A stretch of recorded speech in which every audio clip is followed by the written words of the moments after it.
From KPRC Channel 2, this is Houston Newsmakers with Khambrel Marshall. Welcome to Houston Newsmakers and this first program during Black History Month. It is a time when the history of Black Americans and what they have contributed to this country has been, like so many other aspects of our society, politicized and skewed so that the truth and reality about the contributions of Black people and the challenges they have faced in some areas has become murky and outright denied as a topic worthy of teaching. I have no such barriers on this program. So this morning we will talk about the truths of Black history and African American studies.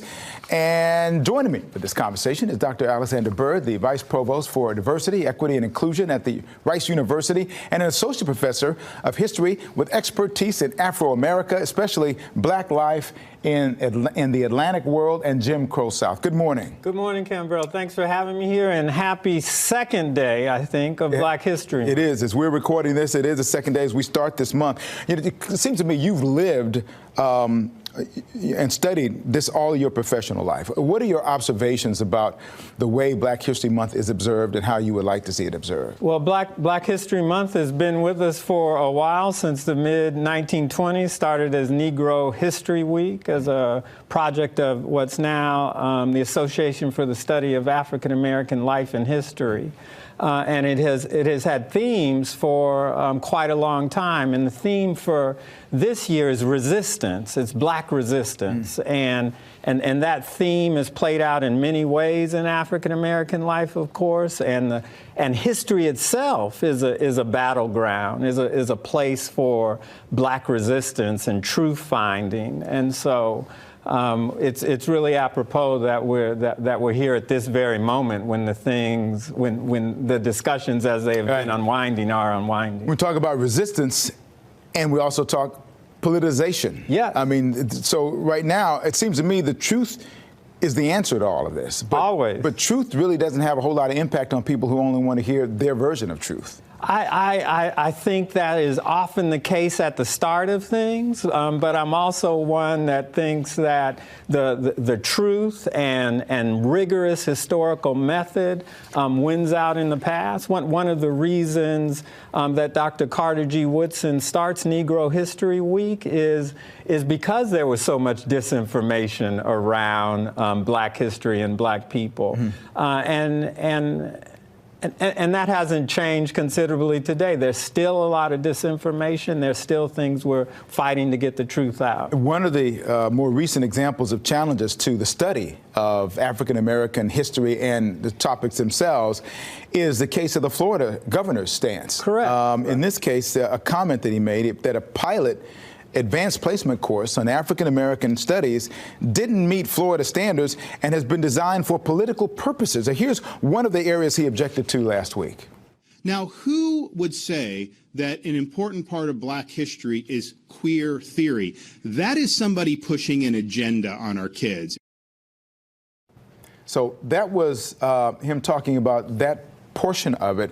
We had a conversation earlier, and you said that if you're going to have a conversation about Black history, you have to talk about gays who've been a part of Black history. Right. So it's 2023 right now, I think. I've been a historian since about Lord, I don't even remember when I got my PhD, 2000, 2001. And as a graduate student at Duke teaching African American history, one of the key areas that we talked about is the Harlem Renaissance. Now, this is 25 years ago, right, in the classrooms at Duke University. And one of the things that we grappled with students about is this concept of Harlem Renaissance and whether and how it was apropos. We raised questions like, was it just a Harlem Renaissance? Was it also a Southern Renaissance, given people like James Weldon Johnson, Zora Neale Hurston, et cetera, who were from other regions of the country?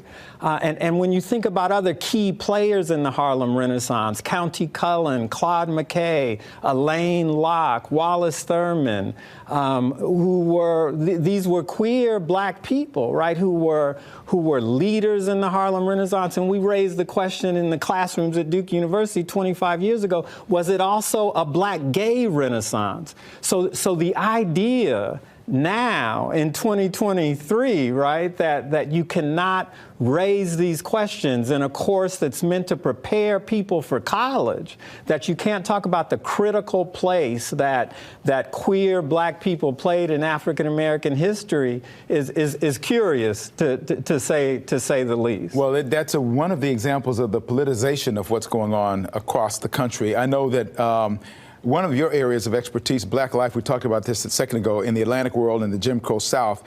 There's a recent trend to want to stop the conversation about contributions that African Americans made to this country's development, calling it CRT, calling it 1619, calling it whatever they want. That is something, there's a movement afoot that wants to kind of stop talking about that. What's the truth about the kind of contributions that African Americans have made to help make this country better that may not have been talked about before? Well, one of the things that critical race theory advocates is for folks to look at the ways that privilege and/or racism is structured into American life, and people can agree or disagree, right? Whether they agree with that or not, but it's an argument that begs consideration and moves the conversation forward and requires people to argue and debate with one another around the facts. I think what I find curious about the reaction to CRT, right, is it's not, it's a fairly sophisticated theory. We're now passing laws against it being taught in elementary school, even though it's not taught in elementary school. And so sometimes what I do is I put like CRT on one side and constitutional originalism on the other side, right? We don't teach originalism in elementary school or secondary school, really. You learn about it in law school or in college. And so the idea, just imagine for a moment state legislators passing laws against the teaching of originalism in elementary school. Like, it really doesn't happen. So it is quite politicized. But as a historian, I know that African American history is a political battleground, right? And always will be. And it's the truth, right? It's this desire to find the truth that will win out in the end. But that battle cannot take place if you outlaw knowledge, right? If you outlaw academic freedoms, if you outlaw debate and discussion. That whole process, you struck a note when you said African American history is politicized. I mean, it is political history because of what's happening in this country. What's your definition of equity right now? By the way, we're going to do Newsmakers Extra because there's a lot more to talk about. But before we do that, equity as it concerns black people and brown people in this country, do you advocate, as some people think is advocated by the word equity, that you take positions or power away from those who have it in order to balance the scales? Well, this is an interesting point, and I don't, that's not my understanding of equity, and I would encourage your viewers to follow the arguments of someone like Heather McGhee and her recent book, The Sum of Us. Where she makes a very powerful argument that equity, right, brings greater goods to all of us, that the cost of racism, the cost of inequities are high for black people. They're also high for white people, right? We don't often talk about the price that white people pay for black racism, but they do pay a price. When they locate poisonous, spewing dumps or factories in black neighborhoods, for example, that poison doesn't stay there, right? It affects everyone. And so the most powerful arguments about equity show how we're all implicated in it, and we will all gain from it. We're going to talk more about that, about this topic, as we'll do on Newsmakers Extra. If you want to learn more about history, about black history in this month, which I think is fantastic. Thank you, Dr. Byrd, for being willing to stick around and continue this conversation. And I ask all of you to find that particular Newsmakers Extra on the Newsmakers page on click2houston.com.